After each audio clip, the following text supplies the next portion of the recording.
Hey there, true crime friends. You know what time it is? It is time for lunchtime true crime. The first thing you need to do is like this video, subscribe to the channel. We need to talk Charlie Adelson. So look, Charlie Adelson's trial is coming up soon. And I'm like, oh, Charlie Adelson is a deadly dentist. And I've known about this dude for years and years and years. Excuse me. Oh my goodness. Too much lunch. Dateline covered this case, the death of Dan Markel, a long time ago. The episode was called something in Tallahassee, Tales in Tally, something like that. Anyway, it's season 29 episode, no, season 29 episode 3. If I have that number wrong, I'll correct it down in the show notes. Look, let me talk about this trial because we have a lot to get through and your lunch is only but so long. So look, Dan Markel is a nice Canadian and he married Wendy Adelson. Wendy is from Miami. Dan was like the top of his class. He went to Harvard. Everybody knew him and loved him and whatever. And ultimately, he became a law professor in Florida, University of Florida in Tallahassee, something like that. He was living in Tallahassee because this whole case takes place in Tallahassee. He met Wendy, and she's from Miami. And do you know Miami people? I know Miami people. Miami people are something else. And so her family was just like Miami. They're all about Miami. They are a family of prominent doctors, and they run like a big, fancy dental institute. I think it's even called the Adelson Institute. Now, in the Adelson family, you have Charlie Adelson, and that's the brother, and then Wendy, their brother, sister. There's another brother who apparently is not involved in this crime, and then the parents, Donna and whatever Donna's husband's name is. Anyway, everybody in this case is Jewish, and that has relevance later on. So Donna's the mom.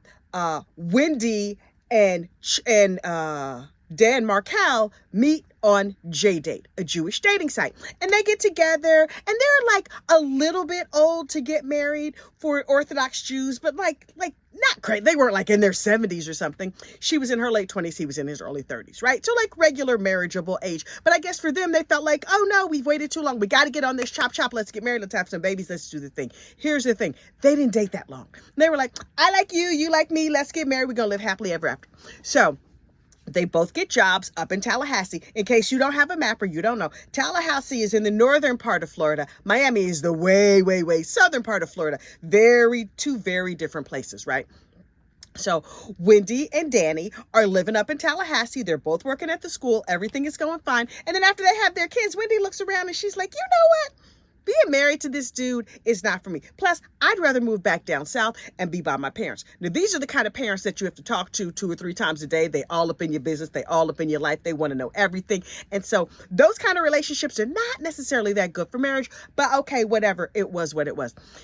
One of the things that should have tipped Dan and Wendy off to each other that this was not going to be a good match is even at the wedding, in the run up to the wedding, they were fighting. You see, Dan's parents are more religiously observant than Wendy's parents.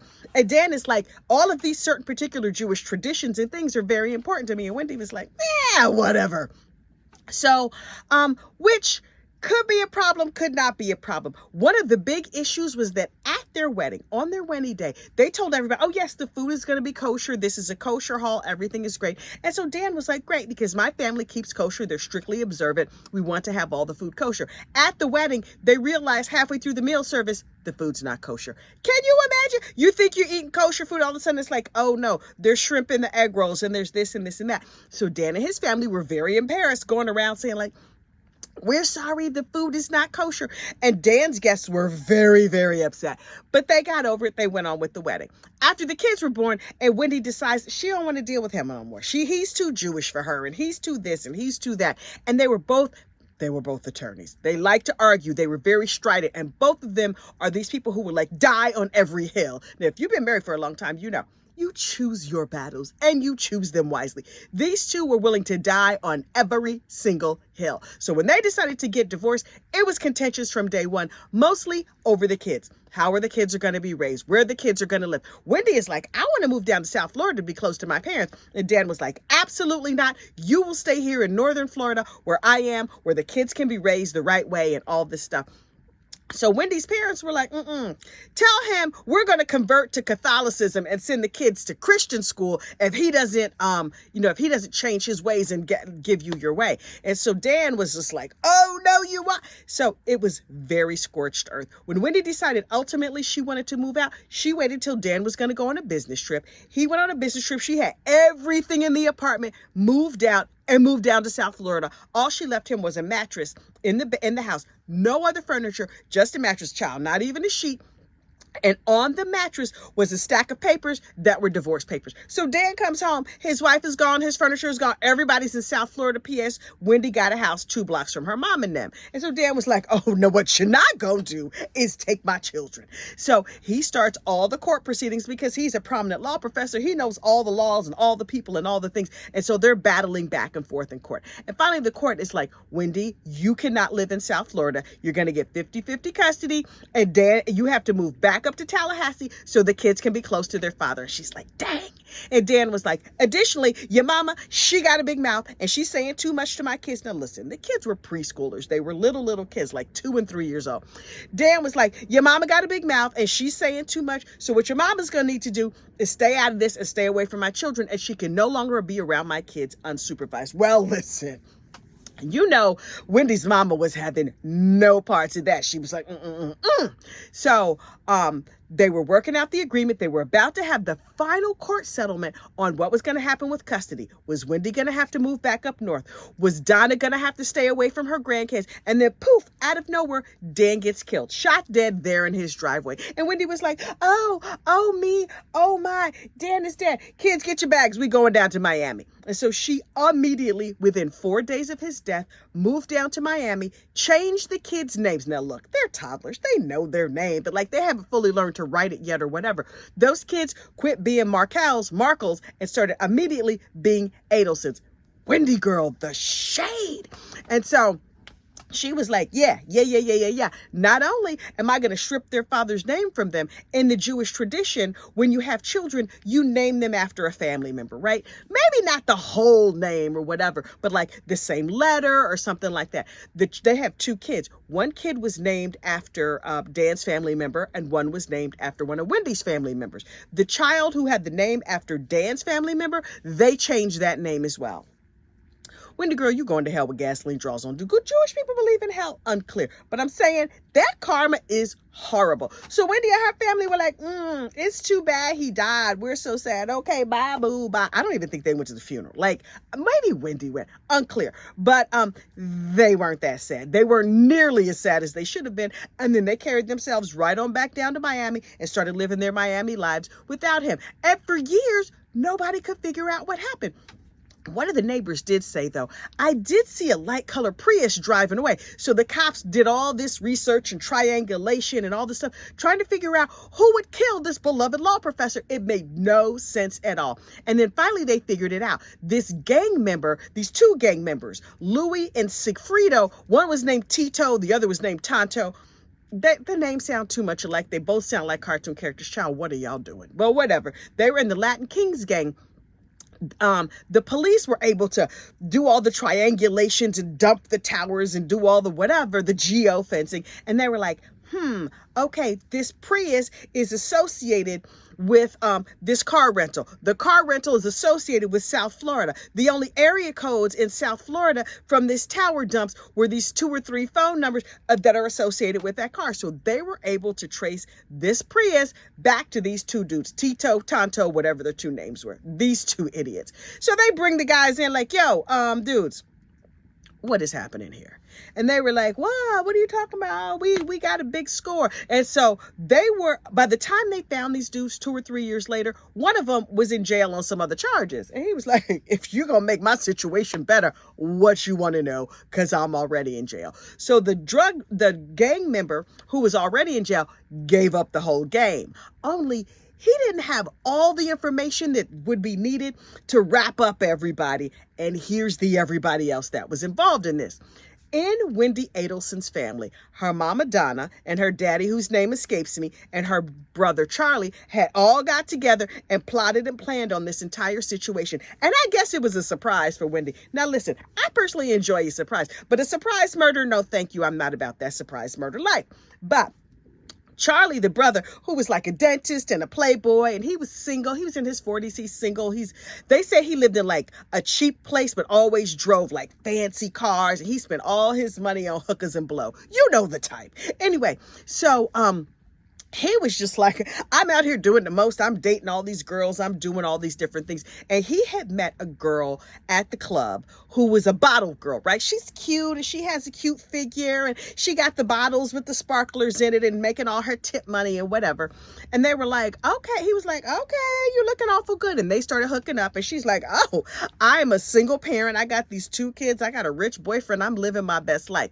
And so he was like, Charlie, the brother, was like, hey, do you know anybody who could unalive somebody as a surprise? And she was like, in fact, I do. My kid's daddy, he has like a side hustle of unaliving people, but it's going to cost you a pretty penny.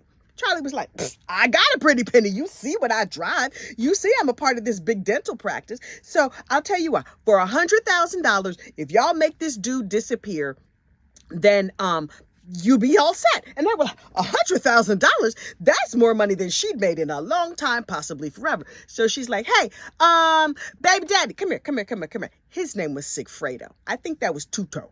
So she's like, Tuto, listen, my rich boyfriend, for $100,000, if you unalive his sister's ex-husband, it's a custody, whatever, then you could get this money. And he was like, bet, that's all I got to do is shoot some random stranger in the head? No problem. So he gets together with his friend Tito and they drive way up north and they drive around and they cannot find a dude they want to kill. So they were like, dang. So they go to the beach, they lay out, they hang out, they have a good time. They make a whole bunch of phone calls. Therefore, their cell phone numbers are in those towers, and then they go back. 6 weeks later, she's like, listen, Mama Luke's, which is Italian for idiots, y'all didn't kill him. So I'm gonna need you to go try again. They're like, okay, yeah. They're like, here's a picture. They get the picture. They go back up north, and Katie is on the phone with them the whole time. Miss Katie McBonawan. She's the bottle girl and the side piece of the dentist. Miss Katie is like, look, y'all go up there, be smart, don't do anything stupid, because I know y'all, one of y'all gonna do something stupid. Go kill a dude and turn around and come back. And they were like, all right, Katie, fine. So, of course, the first thing they did was something stupid. Tito or Tuto, one of them I forget, was up there in North Florida where he was not supposed to be, and he happened to see an owl. He was like, I love owls. Owls are delightful. Click, let me take a picture of this on my phone and post it to my social media. Well, Katie sees it and she's like, listen, Mama Luke, you're not supposed to be posting pictures that demonstrate that you were in North. Why did he tag himself in Tallahassee? Boy, this boy is stupid. So she's like, look, focus, don't do anything else stupid. And he was like, okay. Only he was playing with the gun that would later become the murder weapon. And he shot a hole in the floor of the car. Oops. And when he shot the hole in the floor of the car, it severed the gas line on the car. So they had to go back to the car dealership and create an even bigger paper trail. And she's like, I have hired the dumbest hitman in the world. You know, everybody got that third cousin Pookie. And you're like, you can't send Pookie to the store because he gonna mess it up. Pookie mess up everything. These 2 hitmen, they were the Pookie of the family, right? So they finally get up there. They turn off their phones after they get the new car and take down the owl picture. They turn off their phones. They drive up behind Dan Markel after he's dropped his kids off at the babies at school. They shoot him in the head and drive off, but not, of course, without being seen, because they got seen by the neighbors. And then they go back and they get them the next day. Katie is like, they call Katie. Hey, Katie girl, we did it. And she's like, yeah, I know. I heard already, because you know, news travels fast. Dan gets shot. His wife gets called in, and they're saying to Wendy, why would anybody kill him? She's like, I don't know. We're going through a divorce, and my brother joked about killing him, but I don't think he actually would. Can I go? I would like to go now. And so they were like, okay. And so Charlie Adelson was known for keeping his money in a very particular way. And that is that he would get $100 bills and put them in stacks of thousands and then staple them together. So he just gave these Mama Lukes who committed the murder 10 stacks Okay, fine. So they went out and commenced suspending it recklessly, like you do when you're a hitman. Apparently, they bought motorcycles, they bought cars. One dude gave it to his mama. I guess that's good. Took care of his kids. Okay, fine. Katie, oh, she got herself some new boobies. Now listen. Now you got murder boobies. Every time you look down, you like, I may be a murderer, but look at my rack and look at my murder boobies. Child, if you get caught, the murder boobies not going to do you that much good in prison. So Charlie was like, thank you so much for the murderation. I really appreciate it. What else can I do for you since you are my girlfriend? And so he put her on the payroll at the dental office, and she was taking home big checks every week. So now she's not working. She's a stay-at-home mom. She has a new car. Look, Charlie was like, my daddy is getting rid of his old car and you need a new car. Why don't you just buy my daddy's old car? Okay, so she got this new Mercedes, well, new to her. So she got a new to her Mercedes, enough money to stay home and murder boobies. She's living her best life, raising her two kids. Only a couple years go by and the police are like, we finally connected all the dots. Miss Katie McBonawan and girl, you going to prison. So they take her to trial and they do the whole thing and lay out all the evidence. And the Adelsons are like, who, us? It had nothing to do with us. We don't know anything about the murderation that you're talking about.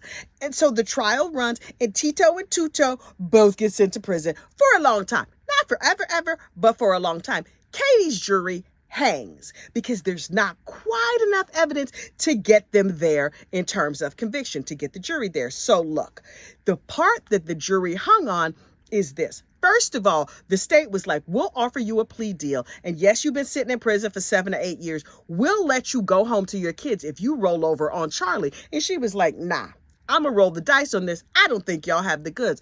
I want to go to retrial. So she goes to retrial, and the government had all these tapes of her having conversations in restaurants talking about the murder, but the quality was so bad, it wasn't quite enough evidence. By the time the retrial came up, the government had cleaned up the tapes and taken out all the background noise, and there was enough evidence, and Katie gets sentenced and LWOP'd. So now her kid's daddy is in prison, and she's in prison. The whole time she was like, me and my murder boobies ain't have nothing to do with it. I barely knew him. He was my ex-boyfriend. Meanwhile, the government was like, great. We got the two hit people, the two Mama Lukes who went upstate. We got Katie who arranged it. Now we want the Adelsons. We want all of the Adelsons. Dan's been dead for 7 to 8 years. And the Adelsons are like, well, you got the bad guys. What you want from me? They've had Charlie Adelson sitting in prison for 6, 7 years trying to put together enough evidence on him. But they didn't have everything that they needed. So they were like, Katie, you could testify against him and get some time off. And she's like, I will say nothing against him.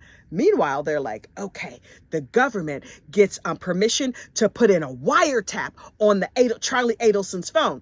And so then they get the wiretaps up and running, and they do what they call tickling the wire. Do you know about tickling the wire? That is when the cops let a little piece of information, true or otherwise, be floated out there that's going to get everybody all up in arms. So they tickle the wire by sending an undercover agent to meet up with Donna Adelson in the street to say, hey, y'all was taking care of Katie, but I got a friend in prison and y'all not taking care of him the right way. I need $5,000. And Wendy was, the mom, Donna was like, well, I don't know what you're talking about. I would never. And they were like, yeah, the situation that you took care of up north, we need $5,000 to get my dude set straight. Instead of her being like, oh my goodness, why would a stranger approach me on the street? A nice lady like me. Instead, she calls up her son and it's like, yo, Charlie, you got to take care. I don't know what these people are doing. So Charlie and them put the money together and are prepared to pay this dude $5,000. They call Katie. There's a bunch of phone calls or whatever. Child, the tickling worked. And they were like,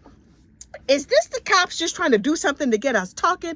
Or is this a legitimate, like, do they have evidence? And so Charlie and Katie and all these different people getting together in restaurants and public places, meeting and speaking softly, thinking nobody is going to hear us. Only the FBI is listening. The local police are listening. All kinds of folks are listening and tapping into these wires. And so they hear the conversations only because these conversations took place in public places. There was a lot of background noise. And it took a couple of years, and finally all the background noise got pulled out of these phone calls, and now we can hear very clearly everybody talking on the phone about this murder. And who do we hear? We hear Katie McBonawan, We hear Charlie Adelson. We hear the Adelson parents, but not Wendy.